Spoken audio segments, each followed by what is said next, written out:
네, 시청자 여러분 안녕하십니까. 박희준의 경을 치다 박희준입니다. 얼마 전 미디어 공룡의 탄생 소식으로 세간의 이목이 쏠렸었죠. SK텔레콤이 케이블 TV 1위 업체인 CJ헬로비전을 인수했다는 뉴스 때문이었습니다. 특히 이번 인수건은 정부 주도가 아닌 기업 간의 자발적인 구조조정 사례였죠. 그래서 그 의미를 전하는 보도가 많았던 것 같습니다. 전문가들은 앞으로 기업의 자발적인 구조조정이 더욱 활성화돼야 우리 산업의 체질도 좋아질 수 있다라고 지적을 하고 있습니다. 오늘 박희준의 경을 치다에서는요, 바로 이 내용을 여러분과 함께 고민해 보려고 합니다.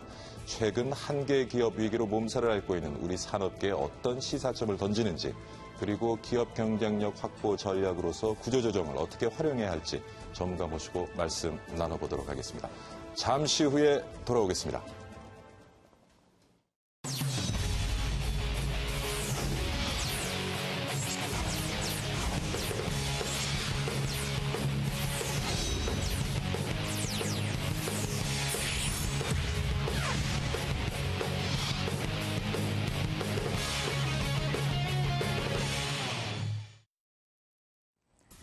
이동통신업계 1위 SK텔레콤이 CJ헬로비전을 1조 원에 인수하기로 결정했습니다.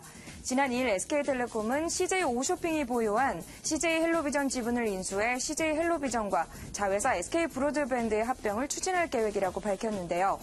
이번 인수가 성사되면 SK텔레콤은 유료방송과 초고속 인터넷 사업 부문에서 영향력이 더욱 커지게 됩니다. 유료방송 부문에서의 시장 점유율 비중이 26%, 초고속 인터넷 사업의 시장 점유율이 30%로 올라가면서 업계 1위인 KT를 바짝 따라붙게 되기 때문입니다. 뿐만 아니라 설비 투자 비용의 절감과 고객의 서비스 지역 이탈로 인한 해지를 방어하는 효과까지 기대할 수 있게 됩니다.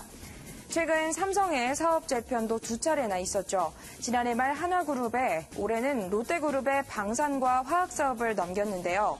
이를 통해 삼성은 그룹 내 한계 사업을 정리했고요.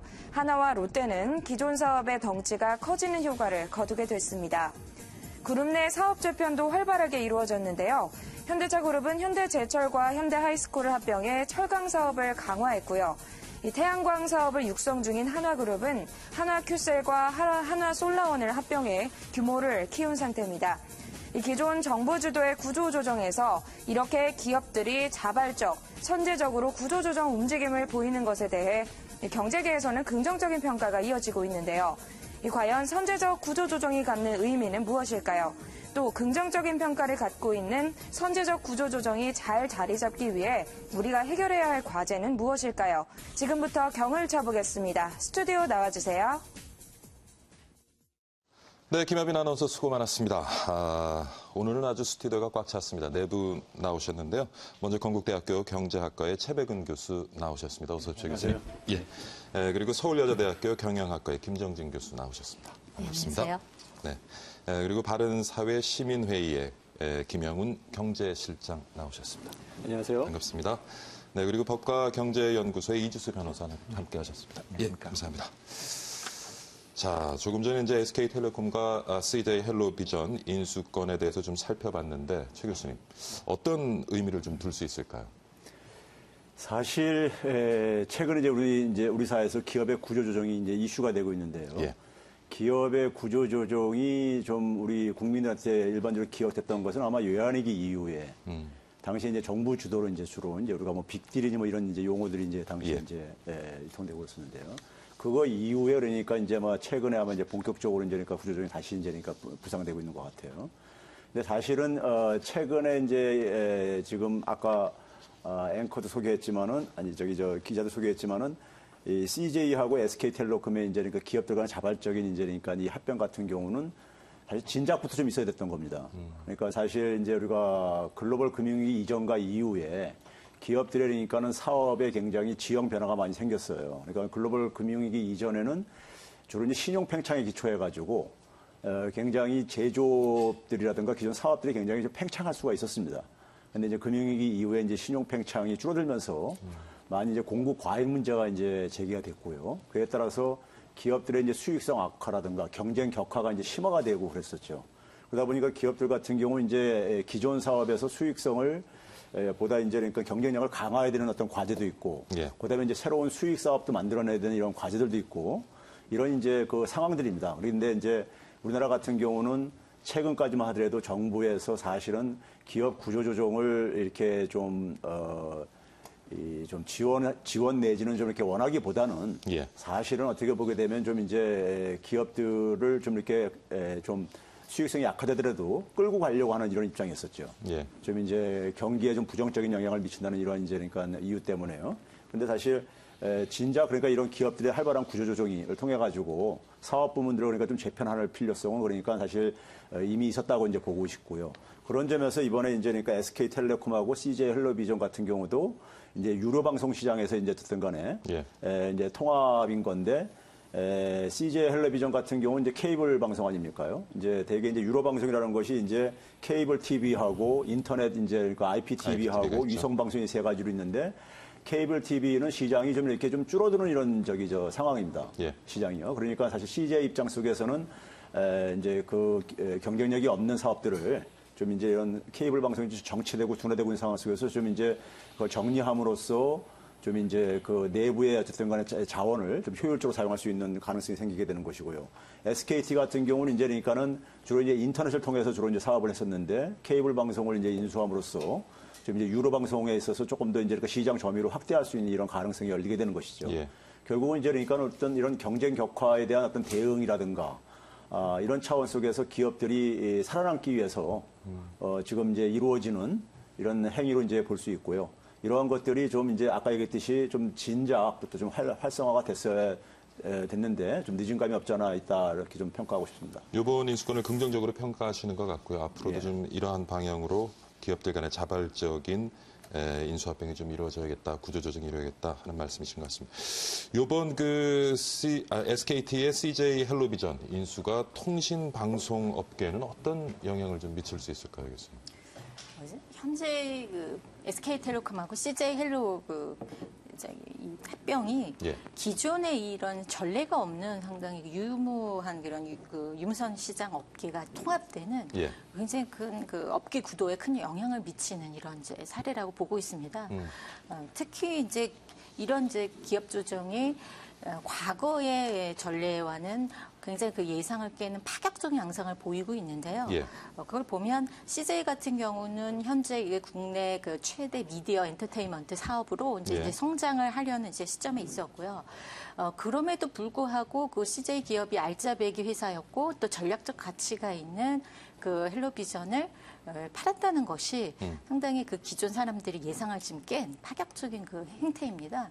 근데 그렇게 된 이유가 이제 어떤 그 CJ 그 그룹 입장에서는 SK가 그 전에 이제 경쟁사와의 어떤 합병 논의가 이미 되고 있었고요. CJ 경쟁사와의 이제 합병 논의가 되고 있었고, 만약에 그게 실현이 된다면 미디어 엔터테인먼트 그룹에 이제 진입이 되는 그런, 그래서 이제 CJ 자체가 직격탄을 맞는 상황이 되었습니다. 그러다 보니까 어쩔 수 없는 사실은 이제 전략적 선택으로 협력 관계를 구축하는 쪽으로 선택을 한 것이 아니냐 이렇게 보고 있고, 이게 이제 방송통신 업계 전체로 보면 매우 큰 이제 대형 이 방송업계 그 미디어 그룹이 탄생하기 때문에 엄청난 신사업들이 많이 진행되지 않을까 이렇게 예상을 해보고 있습니다.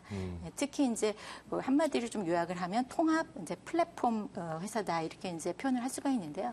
일반적으로 이제 플랫폼이라는 것이 기존의 컨텐츠나 정보들을 이렇게 그 제공해주는 그런 매개체 역할을 하는데, 기존의 SK텔레콤이 가지고 있는 플랫폼들이 있습니다. 이게 이제 뭐 단말기라든지 IPTV 이것과 새로운 플랫폼이 지금 이제 결합이 되면서 이게 이제 새로운 플랫폼을 다시 또 새로운 유통 채널로 활용할 수 있는 신사업들이 많이 나오게 되면 방송통신업계 전체 지각이나 구도에는 큰 영향을 미칠 것을 보고 있습니다.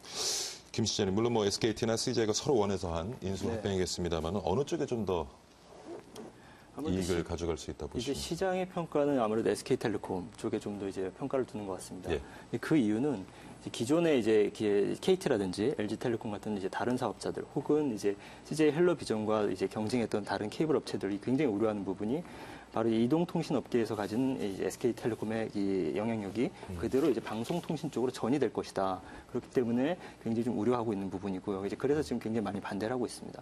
물론 지금 앞으로 이제 내년에 이제 공정위 최종 결정이 나와야 되기 때문에 합병에 대한 이제 뭐 결정되지 않았습니다만, 그동안의 관례라든지 이런 걸 봤을 때 뭐 충분히 이제 합병이 될 것으로 보고요.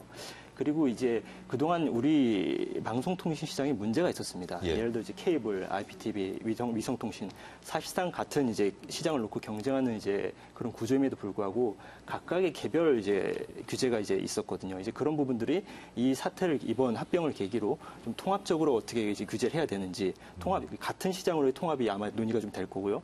그리고 이제 이미 이제 사실 이 문제 핵심은 결합 상품 쪽으로 넘어갈 필요가 있습니다. 지금 이 단순히 IPTV라든지 인터넷 TV만의 문제는 아니고요. 이동통신과의 결합 이런 부분들이 소비자들이 굉장히 원하는 부분이기 때문에 이 부분이 앞으로 향후 업계의 판도를 어떻게 바꿀지 좀 관심이 모아지고 있습니다. 이 변호사님, 지난해에도 또 삼성과 하나의 빅딜이 있었잖아요. 그 후에 어떤 뭐 가시적인 성과가 좀 보이고 있는지 모르겠습니다. 글쎄요, 이제 그 이후에 이제 삼성과 또 롯데가 또 최근에는 이제 그렇죠. 비슷한 빅딜을 했는데 아직까지는 성과를 뭐 가시적인 성과가 났다라고 평가하기는 좀 어려운 상황입니다. 왜냐하면 합병한 지도 지금 서로 이제 주고받은 지도 얼마 안 됐기 때문에 사실 재무제표나 이런 거에 나타나는 수치들이 과연 그러한 거래를 통해서 발생한 건지 내지는 기존에 있던 회사들에 대한 어떤 그 효과인지는 아직 정확하게 측정이 되지 않기 때문에 그것이 뭐 긍정적인 평가가 그러니까 실적상으로 긍정적인 평가가 있다라고 좀 어떤 결론을 내리긴 좀 섣부른 감이 있고요. 다만 그러한 움직임, 그런 방향에 대해서는 아마 전문가들도 다 대체로 다 찬성을 한다라고 생각을 합니다. 기존에 아까 최 교수님도 지적하셨듯이 정부가 주도를 해가지고 어떤 빅딜을 했었을 때는 사실 자기 몫을 찾기가 어려운 그런 분위기일 때가 많은데 결국 시장에 의한 시장 메커니즘에 의한 어떤 자발적인 빅딜을 했었을 때는 찾을 거 찾고 내줄 거 내주고 이런 식의 어떤 협상이 가능하기 때문에 서로에게 윈윈하는 서로가 상호 이득을 볼 수 있는 그런 상황을 만들어낼 수 있다는 점에서 상당히 유리하고요.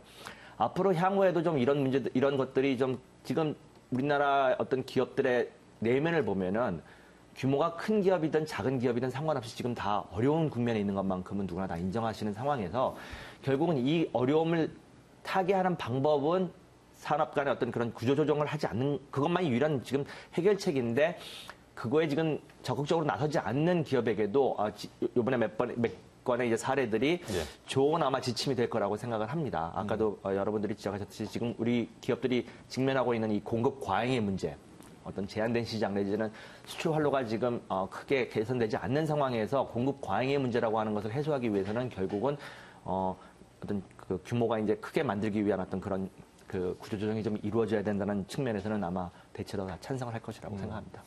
몇 건의 진행된 구조조정에 대해서 시장은 좀 반기는 분위기인 것 같고요. 근데 기업의 목소리를 들어보면 아직까지도 구조조정을 하는데 좀 방해가 되는 여러 가지의 규제를 정부가 가지고 있다. 이런 또 볼멘 소리를 하거든요. 최 교수님 어떻게 보시는지요? 이제 주로 이제 그 볼멘 소리라는 것이 특히 나오는 데가 이제 대기업들 같아요. 대기업들 같은데 대기업들에서 되게 요구하는 지금 이제 그러니까는 그 불만들을 되게 몇 가지 한번 소개를 해보면 이런 것들이 있습니다. 지금 이제 공정거래법에서 우리가 2013년도에부터 이제 신규 순환 출자를 지금 이제 우리가 제한을 하고 있거든요. 제한하고 있는데 그러니까 순자산에서 25% 범위로 제한을 하고 있는데 이걸 좀 이제 완화시켜달라 하는 거예요. 그 다음에 이제 계열사 간에 이제 채무를 보증해주는 해줄 수 있는 범위가 있는데 이 한도도 좀 그러니까 좀 신축적으로 적용을 좀 하게 해달라. 이렇게 이게 이제 공정거래법하고 충돌하는 부분인데요. 이런 것들을 얘기하는 부분이 있는데 사실 저는 근데 이런 부분들이 지금 우리나라 대기업들이요. 국제적인 기준에서 봤을 때 보게 되면 사내 유보금이라고 우리가 있지 않습니까? 기업들이 가지고 있는 돈들이요. 분들이 GDP 대비 보게 되면 일본 다음으로 높습니다. 굉장히 높은 수를 갖고 있어요. 그런 점에서 기업들이 적극적으로 투자를 지금 하지 않으면서 이러한 것들을 그러니까 좀 이제 완화시켜달라고 요구하는 것이 저는 좀 약간 설득력이 좀 약간 떨어진다고 좀 보고 있고요. 그 다음에는 이제 뭐 이제 기업들 간에 합병할 때 이제 좀 세제상의 혜택을 좀 달라. 뭐 이런 것들입니다. 예를 들어서 이제 취득세 등록세 면제라든가 특별부가세를 이제 한 50% 정도 면제를 해주는 이런 것들을 좀 자기들한테도 좀 적용해달라. 그다음에 자산을 매각하거나 업종 전환 시에도 이제 세금 부담도 좀 인하시켜달라. 뭐 이런 요구들을 하고 있는데 그리고 이제 또 하나는 이제 기업 결합이요. 아까 이제 SK텔레콤하고 이제 CJ 헬로비전 얘기를 했지만은 이렇게 결합했을 때 이제 아무래도 독점 우려가 있잖아요. 시장에 있어서는요. 그래서 그랬을 때 이런 독점 조건을 좀 완화시켜달라. 뭐 이런 요구라든가요. 근데 이제 이런 것들이 대부분이 보게 되면은 이제 그 개발 독재 시절 때, 과거의 개발 독재 시절 때 당시엔 정부 주도로 산업구조 재편을 했었거든요. 주기적으로요. 한 10년, 10여 년에 한 번씩이요.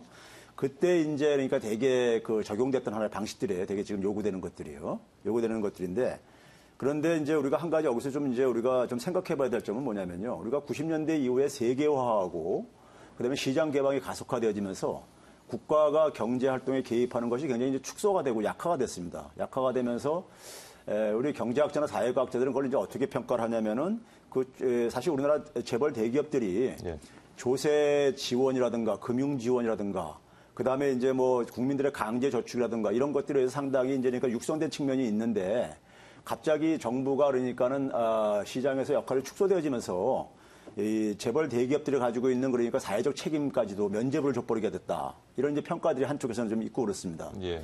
그런데 이제 지금 무슨 얘기냐면 재벌 대기업들이 경영자들이 그러니까 기업의 주주들이 그러니까 열심히 해서 성장시킨 측면도 있지만은 전 국민적인 전 사회적인 지원 속에서 성장을 했는데 갑자기 이제 그러니까 이게 이제 그러니까 시장 주도로 이제 넘어가면서 환경이 넘어가면서 이 재벌 대기업들이 사회적 책임이 굉장히 그러니까 우리가 약화되어지는 이런 계기를 제공했다는 이런 이제 평가들이 있거든요.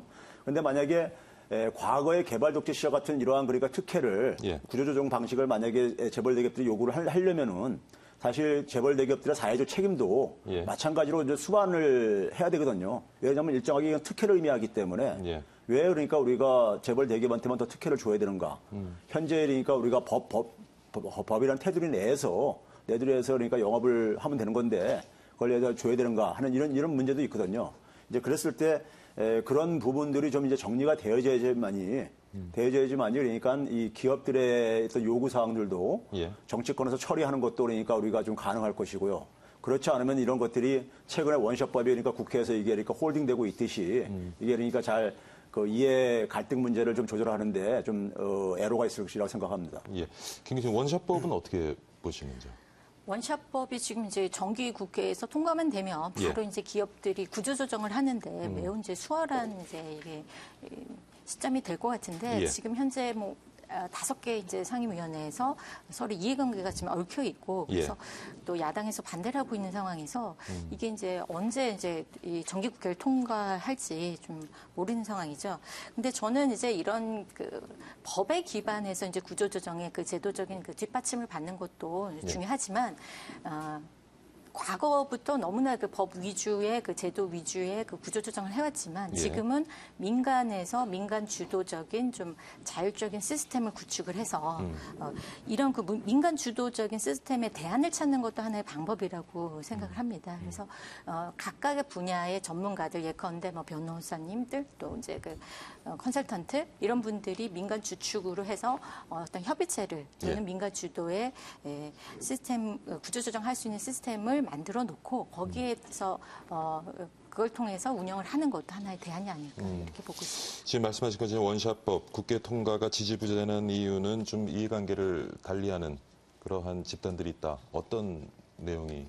뭐 당연히 이제 원샷법 문제에 대해서도 여야가 당연히 입장이 다를 수 있습니다. 아까 앞서 교수님께서 말씀해 주셨지만 이 법에 어떤 혜택을 받는 그룹이 분명히 있습니다. 이제 그렇기 때문에 야당에서 좀 반대하는 부분이 있는데요. 근데 저는 이 문제를 우선 상황과 그리고 현실을 같이 좀 봐야 될 것 같습니다. 이 법은 한시법입니다. 굉장히 지금 우리나라 경제 수출이 굉장히 어렵고 특히 이 기업 간 자율적인 구조조정이 일어나는 이 이유 중에 하나는 중국 시장입니다. 지금 중국에서 굉장히 과도한 어떤 투자가 일어나기 때문에 이 국내뿐만 아니라 세계 시장을 봤을 때도 이미 이제 과잉 생산이 현실화되고 있고 그런 부분에 있어서 사업 구조 개편이 이제 필요한 것을 기업들도 느낀 것이죠. 이번 지금 한국 상장사 협의회 조사에 따르면 최근 5년간 이제 분할 합병 자산, 양수도 같은 사업 재편을 벌인 이제 기업이 1,428개인데요. 이 중에 숫자로 따지면 중소 중견기업이 1,093개, 그러니까 76% 이상입니다. 그러니까 이게 단순히 몇몇 대기업을 위했다기보다는 숫자로 봤을 때는 이제 중소 중견기업들도 굉장히 필요한 법이라는 것을 저희가 좀 이해를 좀 해야 될 것 같고요. 그리고 지금 현재 이 법안의 통과에 대해서는 물론 야당이 반대하고 있습니다만 좀 조속한 통과가 저는 필요하다고 보고 그리고 이런 가능성도 조금 있는 것 같습니다. 지금 오늘 기사를 보니까 지금 이게 예정처에서는 이게 예산정책처에서는 이거를 이제 예산 부수 법안으로 지정하겠다 이제 그렇게 얘기가 됐는데 지금 선진화법 이후에 12월 2일에 만약에 예산 부수 법안 같은 경우는 국회가 합의를 하지 않으면 통과를 하게 되어 있습니다. 그렇기 때문에 이게 아마 예산 부수 법안으로 이제 상정이 될 경우 물론 이제 지금 국회의장이 결심을 해야 됩니다만 그렇게 될 경우에는 뭐 통과될 가능성도 조금은 있지 않나 좀 그렇게 보고 있습니다. 예. 변호사님 너무 뭐 이른 얘기인지는 모르겠습니다만 이렇게 자발적인 구조조정이 일어나다 보면은 또 어떻게 시장에서는 좀 쏠림 현상도 나타나지 않을까. 각 어떤 산업별로 좀 거대한 공룡기업이 탄생을 하면서 독점에 가까운 그런 기업들의 시장 지배 뭐 이런 것을 또 우려하는 목소리도 있는데 그 부분은 어떻게 보십니까? 글쎄요, 뭐 지금은 오히려 그거를 걱정하는 시기는 아니라고 생각을 합니다. 이제 그게 정상적인 어떤 경제가 운영되고 있는 상황에서는 과도하게 어떤 독점력이 늘어난다거나 이런 부분에 대해서 우려를 해야 될 상황이지만 지금 오히려 그 반대편에 있는 공급 과잉이라고 하는 문제 또 수출 시장에서의 한국 기업들이 직면하고 있는 그 어떤 어려움이라는 것이 앞서 실장님도 지적하셨듯이 이제 그 독점이라고 하는 국내적인 어떤 측면보다는 이제 외국에서의 어떤 경쟁력, 해외에서의 경쟁력을 높이기 위한 방안으로 이제 지금 추진되는 거기 때문에 아직은 독점의 문제는 지금 이런 구조조정과 관련돼 가지고 논의되는 거는 제가 보기에는 없는 것으로 알고 있고요. 원샷법과 관련돼 가지고 잠깐 말씀드리고 싶은 것은 사실 저는 원칙적으로 이런 식의 특별법, 한시법을 통해 가지고 어떤 산업 조정을 하는 것 자체에 원칙적으로 저는 찬성을 하지 않습니다. 왜냐하면은 지난 한 20, 30년 뭐 생각해 보시면 아시겠지만 우리나라 경제가 어렵지 않은 적은 없었습니다. 늘 어려웠고 근데 그럴 때마다 한시법, 특별법 이런 식으로 어떻게 임시 방편적으로 어떤 제도를 바꾸게 되면은 나중에 법 제도를 나중에 가서 보면은 참 누더기가 되는 경우가 많이 있습니다. 그러다 보면은 예상하지 않았던 입법을 하는 과정에서 예상하지 않았던 어떤 그러니까 나쁜 효과들 이런 것들도 발생을 하기 때문에 이런 시장 자체에서 어떤 경쟁력, 그러니까 소위 말하는 이제 근본적인 어떤 경쟁력을 좀 높여주는 이런 식의 경제 정책이 유도가 바람직하지 이런 식으로 한시법, 특별법을 통해 가지고 뭐 촉진하는 측면이 없진 않겠습니다만 그것이 과연 바람직한지에 대해서는 저는 사실 견해를 달리하고 있습니다만 뭐 그렇다 하더라도 그걸 백발양보해 가지고 지금 상황이 너무나 어렵기 때문에 이런 한시법 그 원시법이라고 하는 것을 법률이 통과되어야 된다라고는 하지만 그 내용면을 봤을 때는 또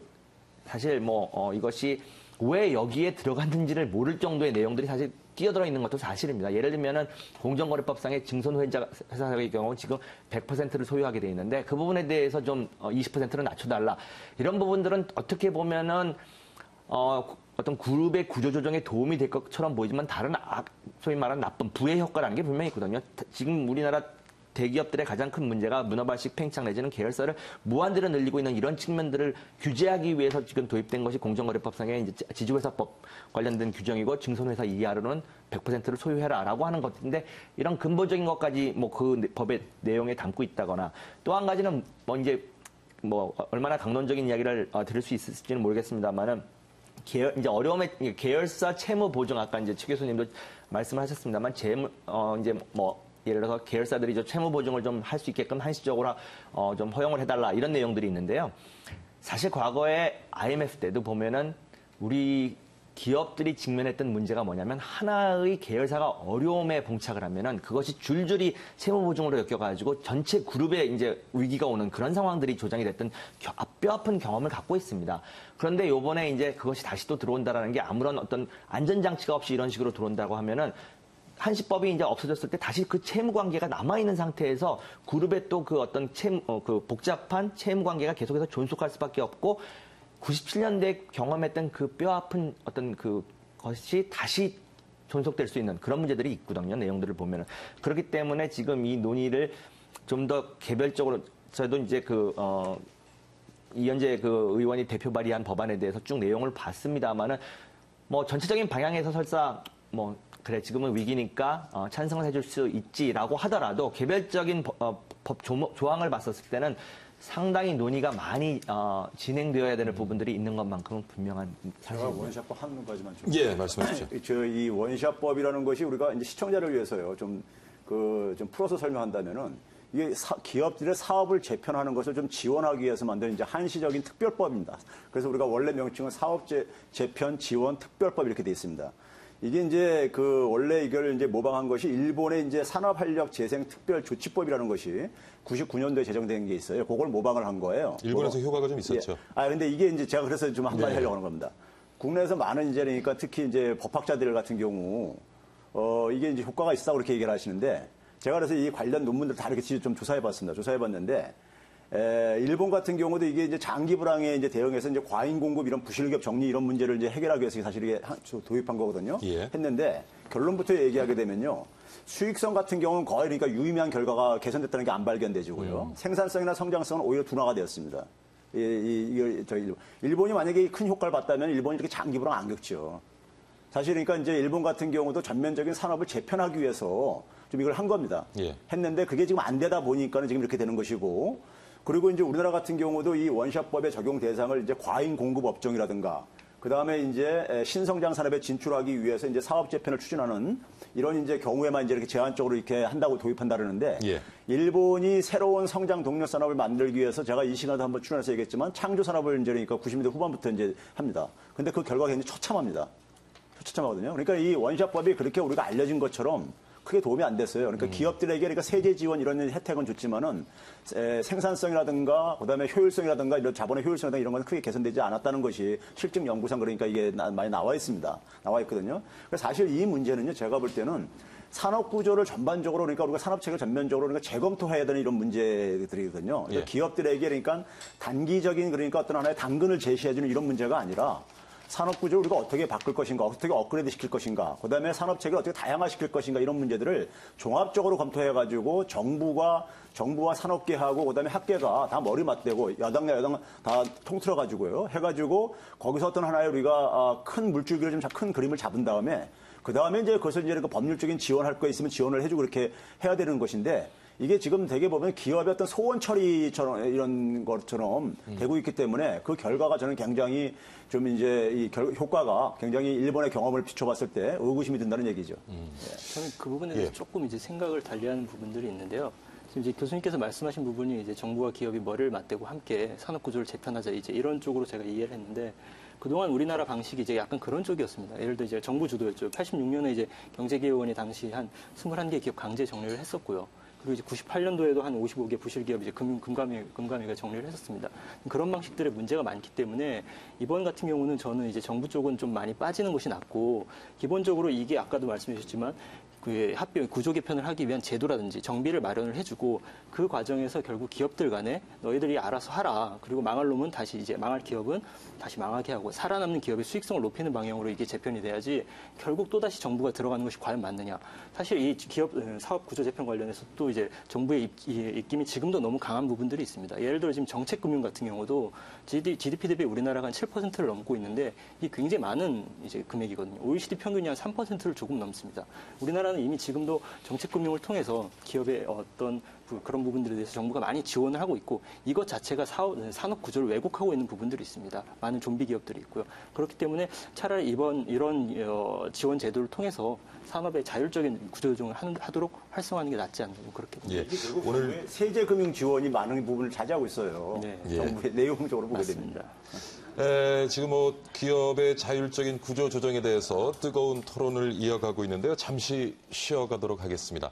지금 시간이 1시 28분 8초 지나고 있는데요. 이 시간 우리 증시 어떤 모습을 보이고 있는지 시황센터 연결해서 살펴보고 가겠습니다.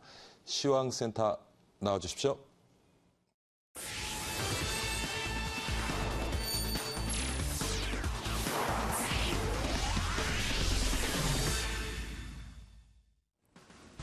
매일경제TV 시황센터입니다. 오늘 국내 증시안에서 코스피 지수는 미국의 고용지표 발표를 앞두고 관망심리가 짙게 형성되는 모습이었습니다. 그 가운데 한미약품이 이 대규모 수출 기술을 채약했다라는 소식이 전해지면서 제약 바이오주들의 동반 상승세가 나타났는데요. 하지만 외국인과 기관의 동반 매도 물량이 출회가 되면서 수급적인 부담으로 인해 오늘 코스피 지수는 하락으로 전환이 됐습니다. 현재 구간 전거래일보다 0.47% 내림세를 보이며 지수는 2040선도 내줬고요. 2039.7 0.72포인트를 가리키고 있습니다. 오늘 장중 내내 견조한 모습이 연출이 됐던 코스닥 시장도 현재 구간에서 하락으로 전환이 되면서 소폭의 내림세를 나타내고 있습니다. 현재 지수는 694.05포인트를 가리키고 있습니다. 코스피 시가총액 상위 종목들의 흐름 살펴보겠습니다. 오늘 한미약품, 한미사이언스가 상한가를 기록을 하게 되면서 유가증권 시장 안에서는 의약품 업종이 10% 넘는 급등세를 나타내고 있지만 보시는 것처럼 시총 상위 종목들은 대부분 부진한 흐름이 연출이 되고 있습니다. 그간데 한국전력만이 빨간불을 켜고 있는 상황인데요. 전일 3분기 실적이 발표가 됐었죠. 시장의 기대치를 뛰어넘는 실적을 기록을 했지만 차익 실현 매물로 인해서 주가는 이틀 연속 하락세를 나타냈습니다. 하지만 오늘 장중 외국계 증권사를 통한 매수세가 유입이 되면서 상승 전환에 성공을 했고요. 현재 구간에서는 1%대 오름세를 나타내며 주가 53,200원에 거래가 되고 있습니다. 다음은 코스닥 시장으로 가보시죠. 오늘 코스닥 시장 안에서도 제약 바이오주들의 동반 상승세가 두드러지고 있습니다. 이 제약업종이 코스닥 시장 안에서 2% 넘는 강세를 나타내고 있고요. 그 가운데 셀트리온이 강보 압권을 유지하고 있습니다. 현재 주가는 76,400원에 거래가 되고 있습니다. 메디톡스 오늘 한미약품 효과에 힘입어서 장 초반부터 강하게 출발이 됐습니다. 2%대 갭상승으로 출발한 이후 외국계 증권사의 매수세가 유입이 되면서 현재 구간에서는 4% 가까운 오름세를 나타내고 있습니다. 현재 주가는 51만 6,800원에 거래가 되고 있습니다. 지금까지 매일경제TV 시황센터에서 전해드렸습니다.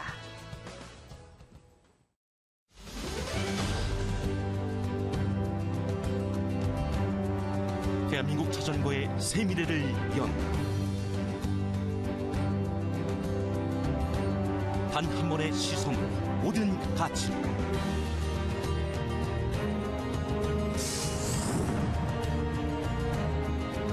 자전거 트렌드를 바꾼 혁신적 프레임. 철보다 강하고 알루미늄보다 가볍다. 비교하고 또 비교하라.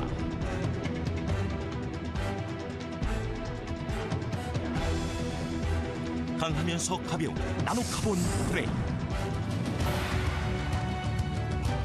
대한민국 자전거의 자존심. 나노카본 바이크. 메이드 인 코리아. 위아 위스. 네, 기업의 자율적인 구조 조정에 대해서는 아마 오늘 나오신 연사 모든 분들이 동의를 하는 것 같은데요. 그러한 그 기업의 자발적인 구조 조정을 좀 활성화시키기 위한 원샷법에 있어서는 약간씩 연사분들 간의 의견을 달리하는 것 같습니다. 저기 시황센터 가기 전에 좀 하실 말씀이 있으셨던 것 같은데요. 예, 뭐 특별한 건 아니고요. 우리가 이 원샷법의 기본적인 목표는 이제 산업 경쟁력 강화입니다. 목표가 이게 목표를 우리가 분명히 해야 되는 겁니다. 근데 이제 지금 아까 이제 김 실장님께서 이제 아까 1,400 몇 개 기업 얘기했는데 그건 사실 이제 부실 기업들 저희 조정을 하는 문제고요. 원샷법은 사실 대기업들의 되게 사업 재편에 초점이 맞춰져 있는 겁니다. 초점 맞춰져 있는 거고요. 그 다음에 이제 이 그 원샷법이라는 것이 지금 상법하고 세법하고 공정거래법이 이제 관련되지는데 기업들에게 그러니까 우리가 예를 들어서 분명히 이제 이익은 돌아갈 겁니다. 세제 혜택이라든가 금융지원 이런 걸 해주고 그러기 때문에요. 해주는데 문제는 그걸 통해 가지고 우리가 이제 산업 구조가 재편이 될 것인가 말 것인가. 기업들에 그러니까 예를 들어서 경쟁력 없는 사업들이 많이 정리가 되어지고 그래가지고 그다음에 새로운 수익 사업을 만들어내고 이런 것들이 이루어질 것인가 말 것인가 여기에 초점을 보고서 우리가 정책이라는 것을 도입할 때 그 효과를 우리가 예상을 하고서 우리가 얘기를 해야 되는 거거든요. 만약에 그런 효과가 없다면은 효과가 만약에 확인되지 않는다면은 국민경제상 그러니까 어떤 하나의 그냥 단순히 기업에게 지원해 준다는 것은 특혜죠 일종이에요. 그러니까 국민경제 우리가 정책이라는 것은 국민경제 전체 어떤 이익의 증가가 우리가 기결될 때 우리가 그 정책은 정당성을 갖는 거거든요. 근데 우리가 제가 일본의 사례를 제가 소개한 거는 일본은 이 산업법을 굉장히 몇 차례 계속 수정하면서 계속해서 진행했는데 일본의 기업들이 최근에 살아나고 있는 것은 이 소위 말해서 이제 공격적인 양적 완화 덕택으로 N저로 이제 간 것이지 사실 우리가 굉장히 알고 있는 많은 저희 글로벌 기업들, 일본의 글로벌 기업들이요. 그러니까 뭐 소니라든가 히타치라든가 소니가 뭐 최근에 좀 관대지만 소니가 얼마나 이게 후퇴가 됐습니까? 히타치도 이런 기업들이 이게 살아나지 못한 이유들이 이 일본의 산업법이 그러니까 이런 점에서 이제 긍정적인 효과를 못 냈다고 이제 얘기를 하고 있고 구체적으로 우리가 이제 그걸 이제 추정을 해봅니다. 자본의 그러니까 효율성 문제를 따져보고, 그 다음에 이제 부가가치율 증가율이라든가, 그 다음에 이제 뭐 예를 들어서 이제 성장성과 관련해서 이제 매출액 증가율이라든가 뭐 이런 것들을 다 따져봤을 때 별로 크게 이제 증가가 안 돼가지고 후퇴가 됐다는 얘기예요. 그래가지고 결국은 이 일본의 장기 불황의 해결에 별로 도움 안 되고 산업구조 전면적인 재검토에 별로 도움이 안 됐다 하는 것이 이게 이제 일본 내의 이제 평가란 말이에요. 그런데 우리는 지금 일본의 그 산업법을 그대로 좀 베끼고 있는 거거든요. 베끼고 있는데 이게 그러니까 기업들에게는 그러니까 단기적인 어떤 간에 어떤 이 뭡니까요? 좀 이게 좀 도움을 줄 수 있다 이런 얘기죠. 예. 하지만은 근본적인 산업 구조가 그러니까 이게 건강하게 재편될 수 있겠는가에 대해서 좀 의구심이 든다는 얘기죠. 시장에서 기업의 자율적인 구조 조정에 대해서는 모두가 동의를 하고요. 이를 활성화시키기 위한 어떤 법제도 정비에 대해서는 약간 이견이 있는 것 같습니다. 하여튼 좀 슬기를 모아서요. 우리 기업들의 자율적인 구조 조정 좀 활성화되는 방향을 찾기를 바랍니다. 또 하나 문제가 되는 것이 우리 사회의 구조 조정에 대한 어떤 반감, 부정적인 인식도 굉장히 한 몫을 하고 있는 것 같아요. 이 문제 어떻게 좀 풀어나가야 될까요? 외환위기 이후에 이제 우리나라 예. 기업들이 많이 이제 구조조정을 이제 단행을 했습니다. 근데 이제 결과적으로 지금 이제 뒤돌아보면 예. 대부분의 한 80% 이상의 구조조정이 실패했다라는 이제 평가를 받고 있습니다. 그 이유가 이제 바로 그 구조조정에 대한 사람들의 저항인데요. 예. 이걸 이제 제대로 관리하지 못한 것이거든요. 일반 분들이 이제 구조조정을 했을 때 떠올리는 것이 어떤 사업구조 재편 이런 것들이 아니라 당장 이제 정리해고라든지 일자리가 인력감은, 없어지는 거 이런 것들을 떠올리기 때문에 상당히 이제 구조조정을 추진하는 과정에서 굉장히 냉혹하고 또 그 많은 저항들을 이제 받게 됩니다. 근데 이제 우리나라 기업들이 이제 이런 구조조정을 처음에 단행을 하면서 이 사람들이 그 변화를 맞이할 때 얼만큼 많은 부분들을 미리 이제 커뮤니케이션을 해주고 많은 정보를 알려줄 것인가에 대한 변화 관리라는 부분을 상당히 소홀히 했습니다. 그래서 이제 지금은 이런 부분을 저희가 충분히 경험을 했기 때문에 앞으로 이제 구조조정이 단행이 된다면 그리고 또 이제 우리나라 구조조정이 특히 선제적인 것이 대기업 입장에서는 그렇게 쉽지는 않을 거라고 봅니다. 그렇지만 과거에 이제 경험을 좀 바탕으로 해서 예. 기업 구성원들한테 미리 좀 많은 정보들을 알리고 커뮤니케이션하는 이런 방향이 이제 바람직할 것으로 보고 있습니다.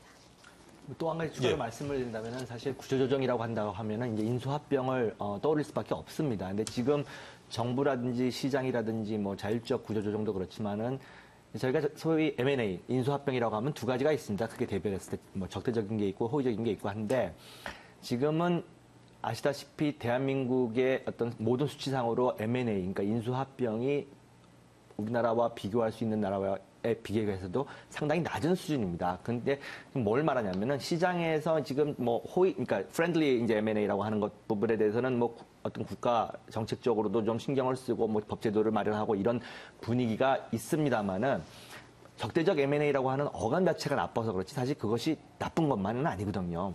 선진국 다 아시다시피 적대적 M&A를 통해 가지고 어떤 경영의 효율성을 증대시킨다든지 산업 재편도 일어나는 거고 이런 것들이 일어날 수 있는데 이 부분에 대해서는 대한민국 대부분의 대기업들도 아주 도외시하고 이건 아니다, 왜 그건 아니다라고 하는 식의 지금 이중적인 어떤 태도를 보이고 있는데요. 사실은 그럴 필요가 없다라고 저는 생각을 합니다. 만약에 정말로 대한민국 전체의 산업 어떤 구조를 재편하기 위한 방법이 있다면 그것이 적대적 M&A가 됐던 호의적 M&A가 됐던 그 부분에 대한 활성화를 하기 위한 큰 물줄기를 터주는 방향으로 정책이 수립이 돼야지.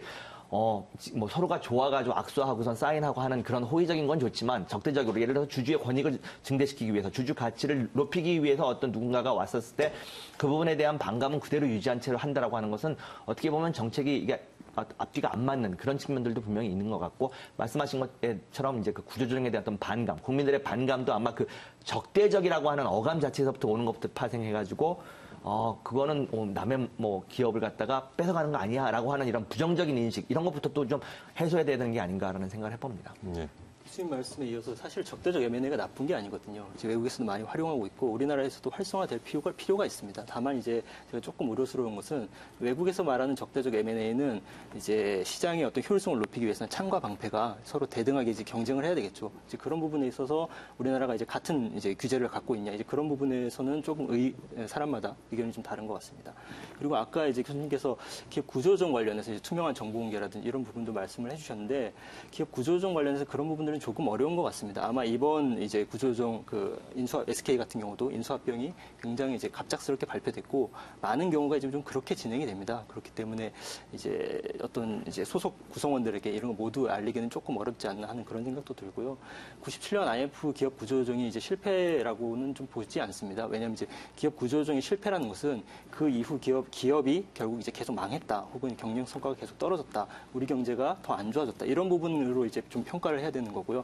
그래서 교수님께서는 인적 구성에 좀 포커스를 좀 맞추셨던 걸로 제가 좀 생각이 됩니다. 그래서 기업 구조조정 자체는 좀 성공했다고 보지만 말씀하신 대로 그때 이후 굉장히 좀 트라우마가 생긴 것 같습니다. 많은 노동자들이 이제 기업 구조조정이라는 것은 곧 해고, 그리고 해고는 곧 살인, 이제 이런 식으로의 등식이 성립되고 있기 때문에 앞으로 기업 구조조정 과정에서 이런 노조의 반대라든지 이런 게 굉장히 큰 저항이 될 수 있습니다.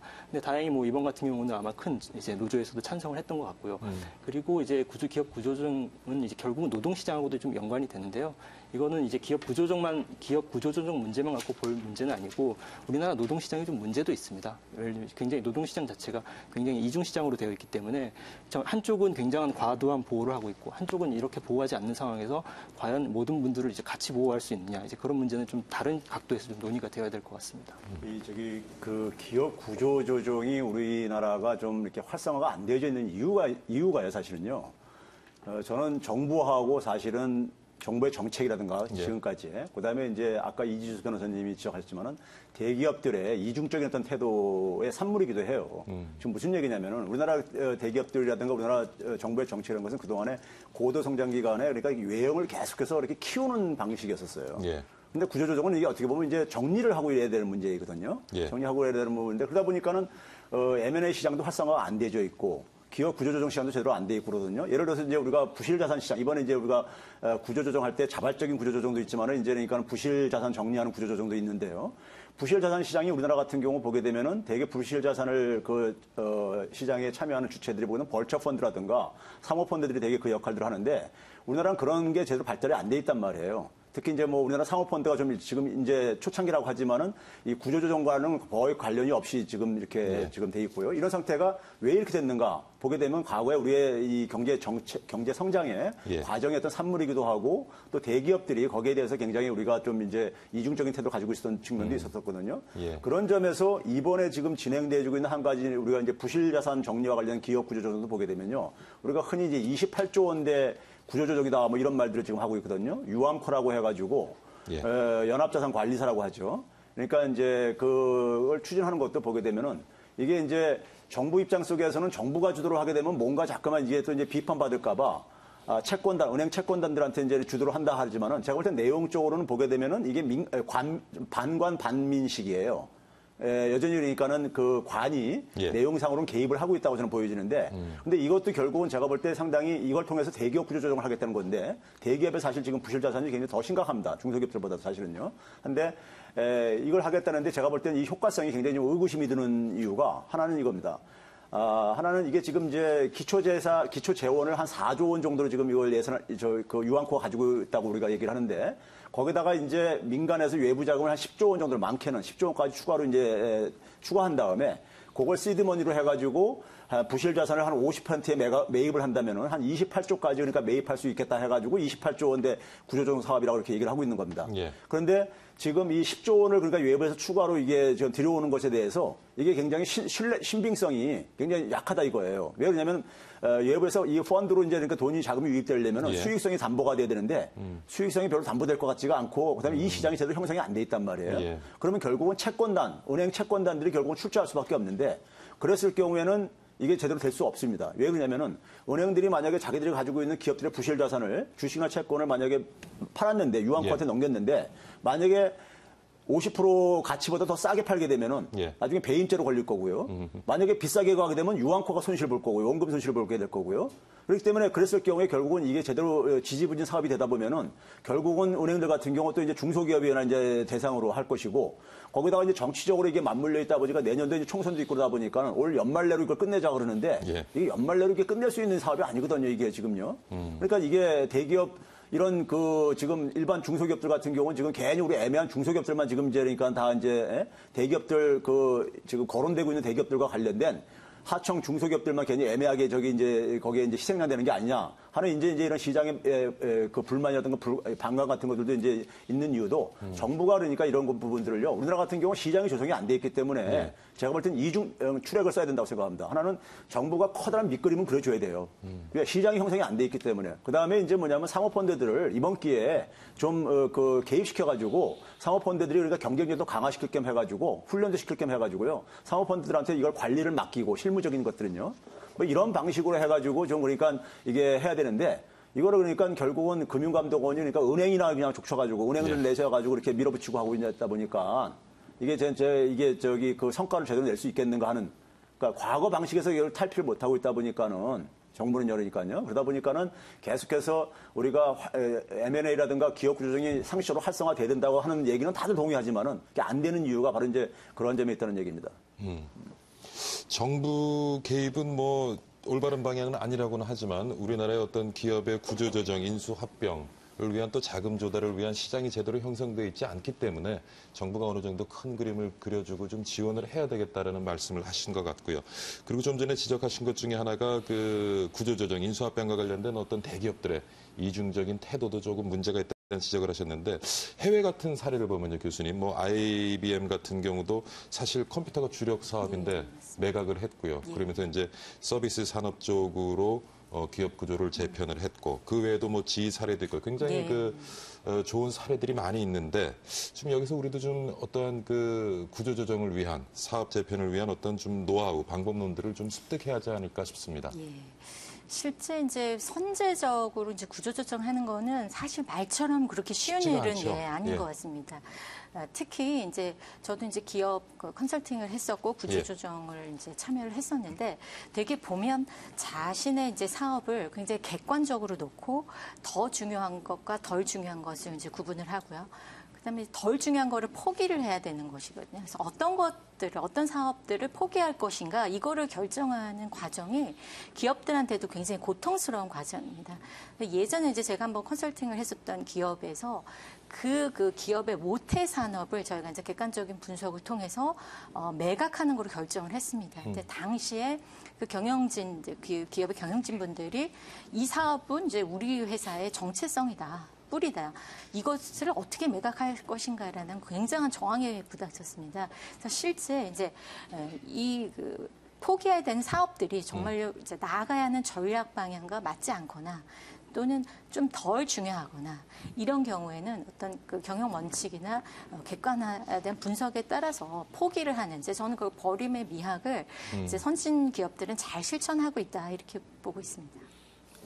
김 교수님 아주 좋은 지적을 하셨습니다. 지금 우리가 뭐 제도를 고치고 이런 것들 중요한데 제가 볼 때는 기업을 운영하는 분들의 인식의 패러다임 자체가 전환이 되어야 된다고 생각을 합니다.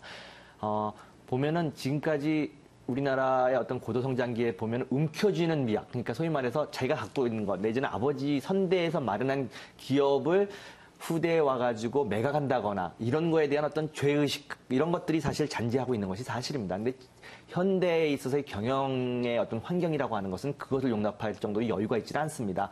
예를 들면은 자기에게 있어서 소위 말해서 뭐 캐시카우라 하더라도 이 그룹 전체 내에서 상당한 현금을 지금 창출하고 있는 그런 산업이라 하더라도 이것이 미래의 자기의 어떤 성장 전략과 맞지 않을 때는 과감하게 포기할 수 있고 과감하게 그래야만이 또 제대로 된 값을 보상을 받고서 매각이 가능한 건데 이 움켜쥐려고 하다 보니까 어떤 그룹 전체가 이제 난국에 직면했을 때 이제 그때 부랴부랴 이제 매각을 하려고 하면은 시장도 다 알고 있는 상태에서 그것을 제값받고 제값 주고 살려고 하는 어떤 매입자도 없는 상태에서 그것이 뒤늦게 항상 저희들이 이제 시장에서 말할 땐 뒷복을 치는 그런 어떤 조치들이 나오다 보니까 어려움이 계속 지금 반복되고 있는 그런 상황입니다. 이제 그래서 논의되는 것이 이제 선제적 구조조정 그러면 그런 것들이 일어나기 전에 구조조정을 좀 하자라고 하는 것은 어떤 대원칙에는 뭐 누구나 다 찬성을 하겠습니다만은 아까도 말씀드렸듯이 그 어떤 패러다임의 전환 이런 것들 이런 것이 좀 인식의 변화 자꾸 제도에 의존해가지고 내가 이 난국물을 어떻게 요것만 잘 넘어가자라고 하는 그런 단시한적인 그런 접근이 아니라 이제는 좀 변화된 기업 환경 이런 것들을 몸소 느끼면서 이것이 선대에서 아무리 중요하다 하더라도 이제는 나의 어떤 그룹의 내지는 기업의 장기 성장 전략과 맞지 않는다라고 하면은 시장에 내놓음으로써 제대로 값을 매기고 또 나머지 부분 성장성이 있다라고 생각되는 부분에 재투자해가지고 이런 것들이 좀 분위기가 활성화돼야 되고 아까 최 교수님이 말씀하셨듯이 그런 분위기를 만들어주는 것에서는 정부의 역할이 있어야 된다라고 생각을 합니다. 근데 과거에 뭐 어느 정권에 상관없이 그런 분위기를 만들어주는 것이 정부의 역할이라고 하는 것이 아니라 자꾸 디테일한 거에 개입을 함으로써 결국은 그에 대한 어떤 뭐 나쁜 효과들 이런 것들이 시장에 지금 남아있는 그런 상태라고 생각을 하고 있습니다. 시장의 어떤 큰 그림을 정부가 그려주고 근데 사실 그 구조조정으로 실제로 해나가는 것은 이제 민간의 역량일 수가 있는데 교수님 지적하셨듯이 사실 그 역량은 굉장히 우리가 떨어지는 것 같아요. 대부분 구조조정이 이제 채권단의 은행권 중심으로 이루어지고 있는데 그런 역량이 있는가 의심스럽고요. 그래서 우리가 전문가도 좀 키워야 되겠고 또 구조조정을 위한 자금 조달을 위한 방법론도 좀 마련을 해야 되겠고 좀 어떤 민간의 노력이 필요하겠습니까, 실제? 일단 민간에서도 뭐 여러 가지 방식을 도입할 수는 있겠지만 저는 기본적으로 아까 이제 말씀드린 거와 유사하지만 정부의 손을 조금 떼는 것이 오히려 낫지 않겠냐. 예를 들어 지금 우리나라 그 한국은행에 따르면 지난해 외부 감사 대상 비금융법인 중에 좀비기업 비율이 한 15% 이상 되는데 이것의 상당 부분들은 사실 아까 교수님 말씀하신 대로 정부가 어느 정도 팔을 비틀은 즉 정책금융의 역할이 굉장히 컸다고 좀 저 보고 있습니다. 기보 신보를 비롯해서 이제 여러 개 이제 정책금융들이 많이 활용이 됐던 그런 결과라고 보고요. 그리고 이제 최경환 부총리 이제 본인이 일하기 시작한 이후로 새롭게 신설된 정책금융, 새롭게 투입된 정책금융이 한 45조 정도 된다고 하거든요. 이제 그만큼 정부에서 어떤 필요에 따라서 금융을 자꾸 활용하게 되면 금융의 기본은 어떤 이제 자금의 수혈인데 그런 과정이 굉장히 왜곡될 수 있기 때문에 먼저 그런 부분부터 손을 좀 떼는 것이 처음이 아닌가 싶습니다. 그리고 이게 기업을 구조조정하는 데 필요하지만요. 또 새로운 기업이 계속 만들어져야 되지 않습니까? 그래서 뭐 M&A, 인수합병 관련해서 새로운 어떤 그 벤처가 창업되고 또 가능성 있는 벤처가 투자를 받고 또 대기업의 인수가 되고 뭐 이런 좀 생태계를 위해서 우리가 그런 어떤 M&A 플랫폼을 대기업 그리고 정부가 조금 함께 힘을 모아서 좀 마련해야 되는 것이 아니냐는 지적도 있습니다. 그 지적 굉장히 중요한 지적이라고 생각이 들고요. 지금 현재 아까 이주수 변호사님께서 잘 지적해 줬지만은 우리나라 대기업들이 지금요, 저는 굉장히 정신 차려야 된다고 생각합니다. 지금, 우리가 최근에 이제 뭐 좀비 기업 혹은 뭐 한계 기업이라고 얘기하는 기업들의 부실들을 우리가 얘기를 하고 있는데 지금 기업 부실들을 보게 되면은 전체 대기업이 그러니까는 부실 기업 그 규모가요. 한 약 15%가 조금 안 되는데 30대 그룹만 보게 되면요. 그중 상위 30대 대기업을 보게 되면요. 22%가 넘습니다. 그러니까 전체 평균보다도 더 높다는 얘기예요. 그러니까 상위 기업들이 그러니까요. 삼성조차도 보게 되면은 한 19% 정도가 그러니까는 부실 계열을 갖고 있습니다. 그러다 보니까 지금 막 정리하고 그러는 겁니다. 지금 사업들 정리하고요. 그러니까 사실 지금 우리가 사업 환경이 과거에 그러니까는 금융위기 이전에 그러니까 우리가 했던 사업하고 지금 환경이 완전히 지금 급격하게 변화된 상황이라 이겁니다. 이 상황 속에서 기업주들이라든가 경영진들이 여기 정신 안 차리게 되면은 제가 볼 때 제가 한번 이 시간 나와서 그랬었어요. 우리나라 제조업 잘못 초토화될 수 있다. 중국이 지금 거의 그러니까 기존 사업에서 지금 추격을 하고 있고 글로벌 공급 과잉이 되고 있는 상황 속에서 그런 상황 속에서 대기업들이 그러니까 새로운 수익 사업을 만들어내는 부분들에 있어서 해야 되는데 그걸 못 해내고 있어요. 그러니까 그걸 사실은 이제 우리가 벤처기업이라든가 창업기업들이 그걸 해주고 있는 건데 이 부분들이 그러니까 육성돼야지만이 대기업들도 같이 살 수 있는 겁니다. 그런 점에서 상생 플랫폼이 굉장히 중요하죠. 오늘 기업의 자율적 구조 조정에 대해서요. 건국대학교 경제학과 최백은 교수 그리고 서울여자대학교 경영학과 김정진 교수 바른사회 시민회의의 김영훈 경제실장 그리고 법과경제연구소 이지수 변호사 네 분 모시고 깊은 고민 함께 해봤습니다. 오늘 출연 감사드립니다. 좋은 말씀 감사드립니다. 고맙습니다. 네, 늘 위기를 겪을 때마다 하는 얘기가 있죠. 소 잃고 외양간 고치는 우를 범하지 말자. 참 귀에 못 박히게 들은 얘기입니다. 그런데 오늘 토론의 주제였던 상시적이고 선제적인 구조 조정이야말로 소 잃기 전에 외양간을 고치는 그런 노력의 하나가 아닐까 싶습니다. 담고 있는 그 의미를 잘 살려서 우리 기업들의 경쟁력 확보에 제대로 기여했으면 하는 바람입니다. 자, 박희준의 경영을 치다 오늘은 여기서 줄이겠습니다. 저는 다음 주 이 시간에 다시 건강한 모습으로 찾아뵙겠습니다. 시청해주신 여러분 감사드립니다.